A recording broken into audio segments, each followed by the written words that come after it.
All right, so we are going to go ahead and start some notes for Chapter 2. I know that we still need to have our quiz on 1.7, 1.8. We'll do that when we come back. But in the meantime, I want to go ahead and get started with some Chapter 2 notes. That way we can just kind of get ahead there as well. So in Chapter 2, we're going to start solving equations and inequalities. So in this first section of Chapter 2, we're going to talk about different types of linear equations and how to solve them.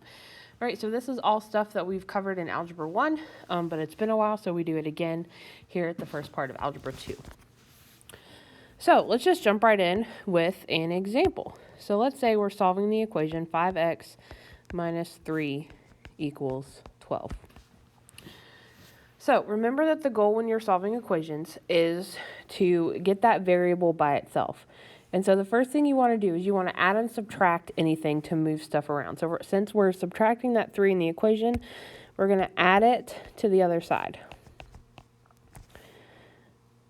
Right, so then that cancels it here, giving us 5x is equal to, and then 12 plus 3 is 15.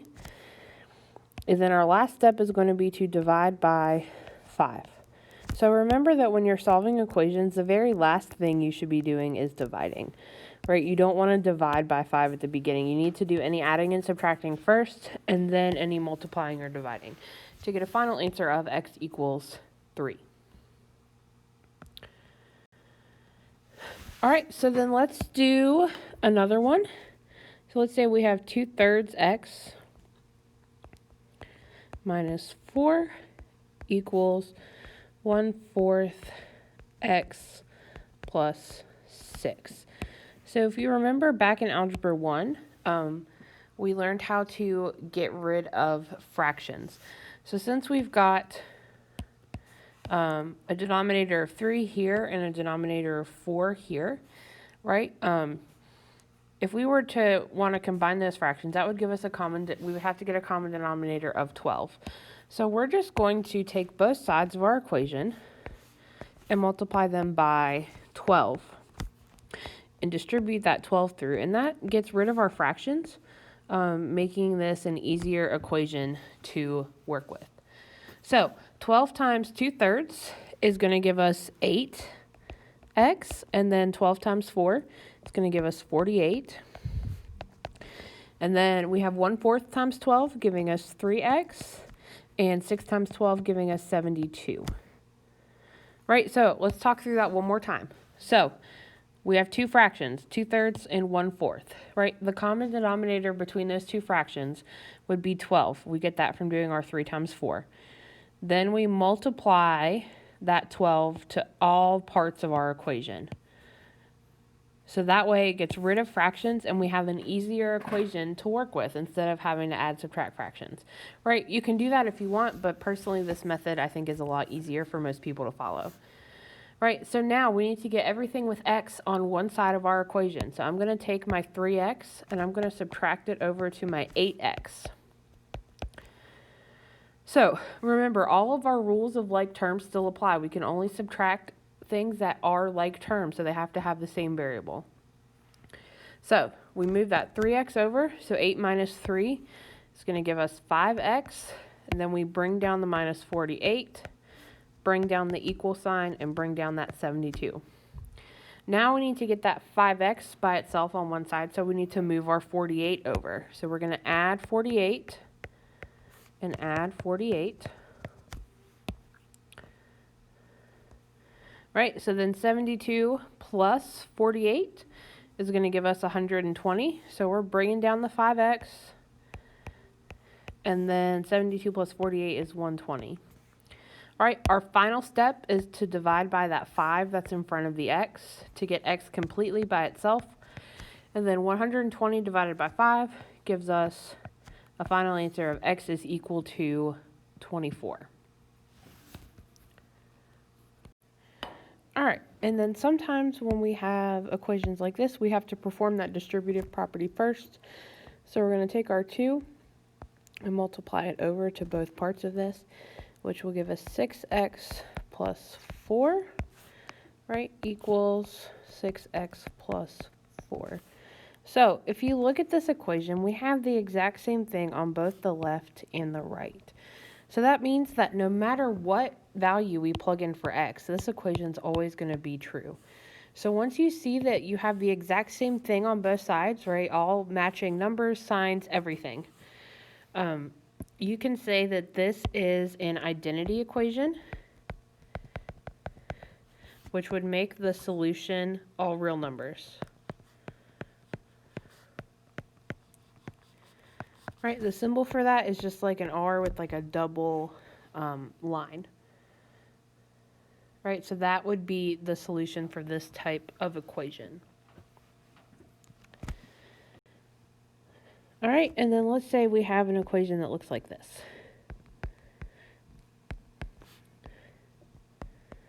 So let's try to get a on one side. So let's subtract a from here and subtract a from here. But what that's going to do is that's going to cancel it out on both sides. So that's just going to leave us with 3 equals negative 2. Since that is not true, that means there is no solution to this equation. Right, and so this is called a contradiction equation. Right, that's what happens when there is no solution. And then like back at the beginning, ones that we get just a single solution for x, those are called conditional equations.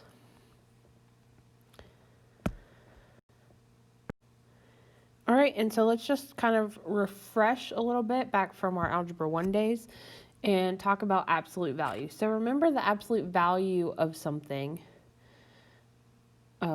is just kind of the positive number of that. So say I took the absolute value of negative 4. That would be 4, right? If I took the absolute value of positive 4, it would still be 4. So that means that whether I have a negative 4 or a positive 4 in here, they're both equal to 4. So that means that when we're solving absolute value equations, that means that we are going to end up having 2 possible solutions to our equation. So let's talk about how to find those 2 solutions and how to set up equations like that. So when you have an absolute value equation, you have to write 2 equations to find your 2 solutions. So the first one, we're just going to drop those absolute value bars and leave all of our signs the same. So we're going to solve r plus 7 equals positive 13. The other equation we're going to set up is r plus 7 equals negative 13. So when we're solving absolute value equations, we have to have just our regular equation equal to the positive value, and then we have to take whatever's in our absolute value bars and set it equal to the negative of whatever's on that right side. And then we just solve both of these equations like normal. So the goal is to get r by itself. So we're going to subtract 7 from both sides. So then 13 minus 7 is going to give us r equals 6 for this equation. And then for our other equation, we're going to do the same thing. We're still subtracting 7, right? So the negative 13 minus 7 is going to give us a negative 20. So that means that our 2 solutions for our equations are r equals 6 and negative 20. So that would be our answer. So it's very important that you do this at the beginning. You cannot just solve this and say, oh, it's positive 6, negative 6, because that's not true, right? We have to make sure that we set up 2 equations and solve them both. So let's do another one. So let's say we have 12 times a minus absolute value of a minus 3 is equal to 36. So unlike regular equations, for absolute value equations, we cannot perform the distributive property. So we need to isolate that absolute value on that left side before we set up our 2 equations. So that means we're going to divide both sides of our equation by 12 at the beginning. So this is the one place where it's going to be okay to divide at the beginning of your solving process. So that's going to cancel out this 12 here, and that will leave us with absolute value of a minus 3 is equal to 3. Then we set up our 2 equations. So we have a minus 3 equals positive 3, and a minus 3 equals negative 3. Then we solve each equation separately. So we're going to add 3 to both sides, giving us a equals 6 here. And we will add 3 to both sides here, which means that a can also be equal to 0. So our two solutions would be a equals 6 and a equals 0. So that same method still applies even when we have an x on the other side. So we're still going to set up our two equations. So we're going to have 2x minus 3 equals positive 4x. And then we'll have 2x minus 3 equals negative 4x. So let's go ahead and move our 2x over to the other side this time, because we want all of our x's on one side of our equation. Doesn't matter if they're on the left or the right. So then we have negative 3 equals 2x. Then we'll divide by 2. So that gives us x is equal to negative 3 halves. Remember, right, we're leaving things in fraction form in Algebra 2, right? No decimals. Unless it starts with decimals in it, then you can leave decimals. Right, so again, let's move that 2x. So then we get negative 3 equals negative 6x. Divide by negative 6. So then x would equal positive 1/2, right? Because negative 3 over negative 6, we can reduce that to get a positive 1/2. So that makes this our two solutions for our equations. All right, and the last thing I need to talk about today is that, remember, absolute values cannot be equal to a negative. So if I have the absolute value of x equal to a negative number, that instantly means there is no solution. So now, if you have something outside of that absolute value, so let's say we have negative 2 times the absolute value of x plus 4 is equal to negative 10, right? Before you determine if it has no solution, you need to isolate that absolute value, so get it by itself. Because see, when we divide by that negative 2 in front, that's going to leave us with the fact that we'll have absolute value of x plus 4 equal to a positive 5. Right, so make sure you get rid of anything surrounding your absolute value before you check if there is no solution. Because you can't jump the gun on that, because it may work out so that it is an absolute value, or one that you can find a solution for. Okay, so today I just want you to make sure you've taken notes on the video.